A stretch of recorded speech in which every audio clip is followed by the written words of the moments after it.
for it. Hello, it is Rachel and Danny from Sound Prison Wellbeing, and we are back again. Another C4W challenge, so Change for Wellbeing challenge.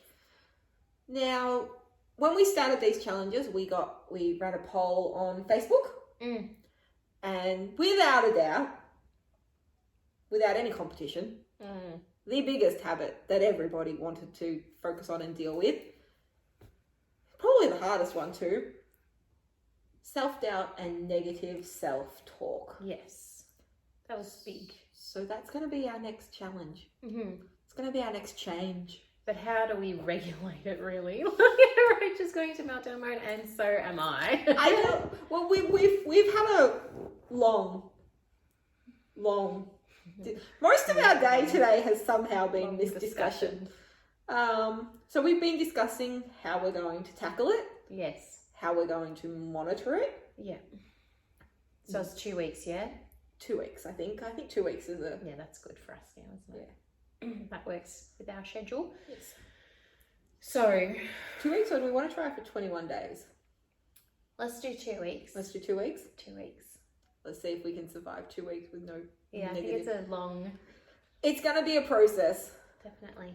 So, what does that look like? What does negative self-talk and self-doubt look and sound like? Well, different for everyone, because I guarantee you what she hears and what I hear are two very different things, and what you hear is going to be something completely different. But for me, I think what I want to take from this challenge is when the little voice pops up that says you can't do this, or you're not good enough, or there's no point in this anymore. I want to be able to get rid of that side of it when it feels like you're in a black hole and like you're just getting deeper and deeper and deeper and deeper and deeper and deeper. That's what I'm looking at getting away from. Yeah. So that's my little negative Nancy voice goes, haha. Is yours, I have to ask, is yours really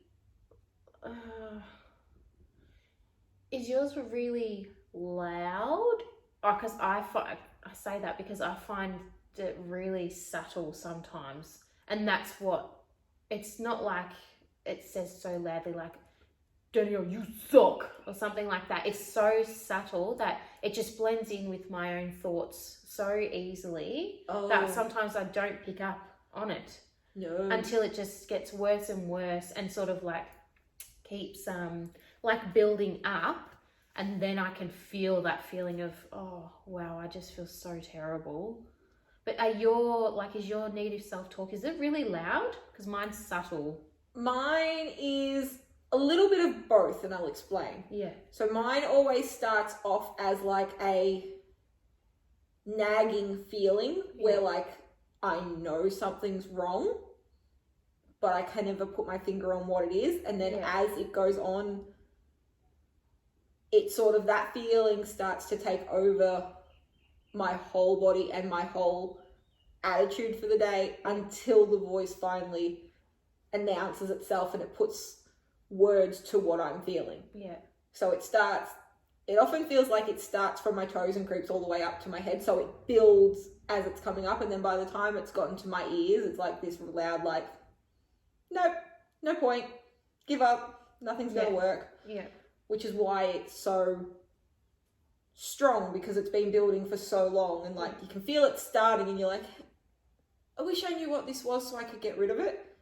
But then I have this habit of just letting it play through, and then it knocks you back like 60,000 feet.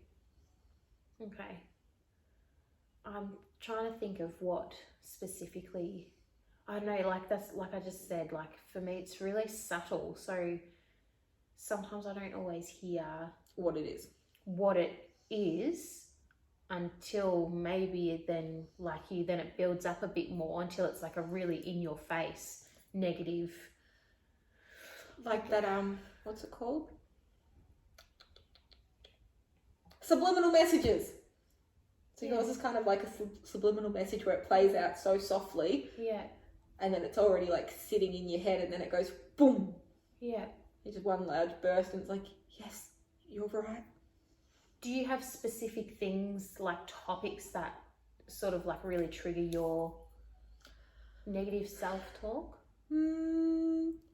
Yes and no. A lot of the time mine comes back to self-worth and not feeling like I'm good enough for whatever I'm trying to do, or I've got I get the same. Yeah, and that's a big one, really, isn't it? And a lot of self-worth where it's like, am I being the best version of myself, and am I being nice enough to the world around me? And then you start doubting what you're doing and who you are, and it's like, well, the voice inside my head says I'm not really, like, if I was more like that, it would be easier for everybody else. Yeah. That's a lot where my like little voice comes from, is like, well, if you do this, it'll make that person's life a lot easier, and it'll make life easier for that person. It's like, okay, well, if I can do something to make your life better, then you forfeit your own well-being. Yeah. So that's where my self-doubt and self-worth and negative, I'm going to call her Negative Nancy because I like that. Negative Nancy. That's where she comes in and likes to like just nestle in right behind the ear and is like, yeah, I think. And it's like, I think I have to just get to the point where I'm like, I don't care what you think. I care what I think. Yeah. That was so easy to say. And not easy Much to do. harder to do. Much harder to do. Now, what sort of like technique? So we were discussing techniques earlier, and Rachel said, oh, she heard my technique. That's good. I don't think I could use that though for me. So that's a really big one. Like maybe we can sort of explore some, and you can throw some out there too. If anyone's going to join us, your technique might be just the thing that helps someone else get rid of that negative self-talk. Yes. So please like comment what you do that works for you. But otherwise, Rachel, what do you think will help you? Well, I have 2 coping mechanisms, not 4, 2. I have 2 coping mechanisms. One is I will tense my hand, so I need sometimes a physical stimulus or an act that will take my mind away from what it's thinking of. So whenever I get nervous or self-doubty or start to spiral, I unconsciously will start to like tense my hands or like fidget, and sometimes that's enough for my eyes to like see that I am doing that, and it goes, ooh, something's happening here, we're going to focus on that. That is the easiest way that I can get myself out of it, and that's when I know that my self-doubt hasn't fully taken hold of who I am. Yeah. When it is a bad self-doubt, negative Nancy spiral, like I can see the ground I'm about to hit, that is when I physically need to move locations. I need to pick myself up and take myself out of the situation, because if I can get outside of the situation, I can look in on it and see that what I'm thinking and what's being said to me aren't the same thing. Like, that's not true. Yeah. But I've got to be able to see that from the outside rather than still be inside the situation for myself. So those are my 2 go-tos, will be to do something that grabs my attention. And I'm just going to make a side note there that Rachel wrote a script. We've done a meditation before. Refocusing. And was it 5, 4, 3, 2, 1? I think those are good like avenues to go through as well. So yes, if there's a really huge sort of trauma-y sort of thing you're going through in your mind, to be able to refocus on something else, what you're smelling right now, what you're seeing actually in your environment, not just what's going on up here and what you can't get out of at the time. So those are good things that, that definitely shows how you cope with things. Yeah, because you wrote those scripts. I like to change focus. I like to refocus. That's just how I've always worked. Sorry, Aunt Trasha, what will you continue? I don't know where I was going. I'm sorry, darling. She refocused me. See how great refocusing works? She refocused me and I'm like, what? You weren't actually spiraling though. I just I just plain interrupted you. Yeah. Really nasty like that. No. Positive self-talk. I love how you got that for me. She's so I know nasty. she would've Don't think like that, Yeah, Danielle. I'm like, I said that, and I'm like, no, if she thinks that, no. It's powerful thoughts. And sometimes that is actually what can help. Like, you hear somebody say something, like, because I know I've heard when people in my life start to doubt themselves, and I'm always like, no, that's not true. That's not how I see it. It's like, that doesn't always help. But sometimes it can just be a little voice of like, I see you, I acknowledge what you're feeling. I disagree with you completely. But until you're willing to see that it's not true, just knowing that I see that it's not true can be enough to see somebody, to let you know that there is somebody that sees you. And sometimes being seen and being heard can help the situation. Yeah. Like, you're not always looking for a fix. Like, when I say, or if you say, I'm struggling right now, doesn't necessarily mean I want you to fix me. It means I want you to sit here with me for 5 minutes and just let me struggle, but know that I'm supported. Yeah. Which I think is why this works. I hope so. I had a discussion actually with another friend the other day, and I said, like, oh my word, please tell me if I start going into like dishing out advice. Like, I try to sit and I try to listen to people, and I think in my head, like, I've always, I think it happens when you're just a strongly empathetic person. I just have this massive habit to be like, you've got a problem, let's see if we can find some solutions. I do the same thing. Do you? So, and like, so my husband has like, he's sort of gone through the process with me. He's helped me a lot with this, where he's just like, seriously, Danny, I just need you to be on my side, and I just need you to listen. And I'm like, oh, thank you for that lesson. I do need that. But yeah, like, I struggle with it because I just don't want to see people sitting in unhappiness. If I can think of a solution to help, or if we can come up with a solution together that's going to help you, like, I'm like, let's run with it. Let's write a list of things that we can do, because I find it really hard to watch other people sitting in hurt and discomfort and sadness and anger. Like, when I think, oh, but let's find a solution. So I struggle with it. I on a complete side note, I learned something before the pandemic started, because we started this from a spiritual thingy. Yeah.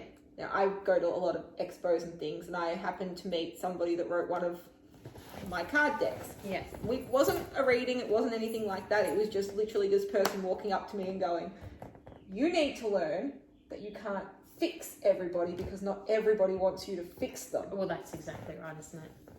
And do you know how long it's taken me to actually register that feeling that just because I want to fix you and I think I can help you, some people just don't want it. They just don't want to change. No. I can't change somebody that doesn't want to be changed. No. So, because they're comfortable in their habits as well. Like, and that's true. Like, that's absolutely normal. Like, it is so comfortable to think.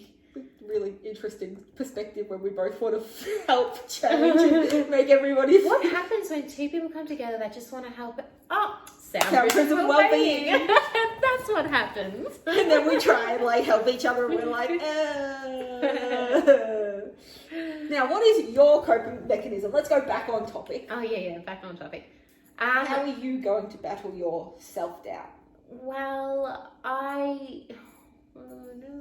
I'm just even thinking like of different words and stuff, like battling it. It sounds like you're going in like, and it's going to be a super huge fight. And I know it can feel that way, but yeah. How are you going? What are your mechanisms? So, what are your tools? Definitely, as of late, I've been able to more easily slip into a connection with what I'd like to say a best friend, like a spiritual best friend. Like, so I don't even know how I put it to you before. As a best friend. As a best friend. And I think that makes the most sense. like connecting with my higher self on a more regular basis has been a lot easier for me to help with like negative thoughts, negative aspects and stuff, because if something comes up, as I said to Rachel earlier, like I keep thinking particular thoughts and then I see how it feels. Like I sit with that thought and how that thought makes me feel. It's a real process. And then if I'm still feeling a bit like not that great about it, I'll sort of delve into that like conversation with myself. And when it starts to feel like a particular thought feels good, then I know that that's like my higher self trying to give me information. And I've been able to click in with that a lot more. So I'm trying to think of something. See, it's so subtle for me that I can't even distinguish what is like a negative thought, really. Like something that's happened that's really specific, maybe to do with, I'm trying to think. I struggle a lot with being a mum at the moment. But as for like super negative thoughts, I don't know. Well, I posted recently that I was a monster mum. So I guess that's not really that positive, is it? No, that wasn't that positive. The responses you got to that Very caring. were very caring and were lovely. Yeah, definitely. It takes a village. Doesn't it just? Yeah, but like if something comes up, I've just been, I guess, trying to tune in a little bit more and have the voice in my head that sounds like something a best friend would say. Like even if you can't connect with like higher self or spiritual, whatever else, whatever you like, you know, spirit guides, all that sort of stuff. Even if you can't do that sort of thing, if you just envision your best friend who cares about you so much and has only your highest good in mind, what would they say if you say something in particular like, oh my gosh, I'm such a shit mum, like my best friend's not gonna be like, oh, I know, darling, you suck. You are like the worst mum in the world. No. Your best friend's not going to say that. They're going to give you comforting words and saying that to yourself, like being your own best friend. And that's how I'm trying to sort of, I don't know, work in that way. But also, like Rachel, stepping out. That's been massive for me lately as well. I think just the hit of cold air, because we've had a lot of rain, and then that brings up the smell of nature, which is a really big thing for me because I love my plants. So stepping outside is also a big one, and trying to get a little bit of space and a little bit more quiet from particular situations or thoughts, like changing the environment is what you suggested. Yeah, so I think that's what I'll be doing, just continually trying to check in with my inner best friend. I like that. Yeah. Alright, so we're gonna see how we go. It's gonna be a 2 weeks. 2 weeks. That's about all I can say. It's gonna be a 2 weeks. We don't know what the 2 weeks is gonna be. I know. It's gonna be a learning curve. Definitely. So, especially since we've just had like a lot of stuff that we've just talked through before that ran right into this conversation of negative self-talk and self-doubt. So, it's gonna be a big one. But if you have specific tools or techniques that you think could benefit other people, please share them. Like other people could use it. It might not be something that we have discussed today. So if you think of things that have really helped you to really step away from that negative self-talk, that sort of ego talk, like, oh, you're much better than that person, or geez, you're not as good as that person, like that's ego talk, really, isn't it? Getting stuck in your ego. Let us know. Yes, please do. Let us know what that tool is. Yes. And then we're going to do this for 2 weeks, so join us. Yes. Keep us informed about how you're going and day to day. Doing. Yep. Days you struggle, days you succeed. Yep. Bits of everything. All right. Bye. See you. Good night.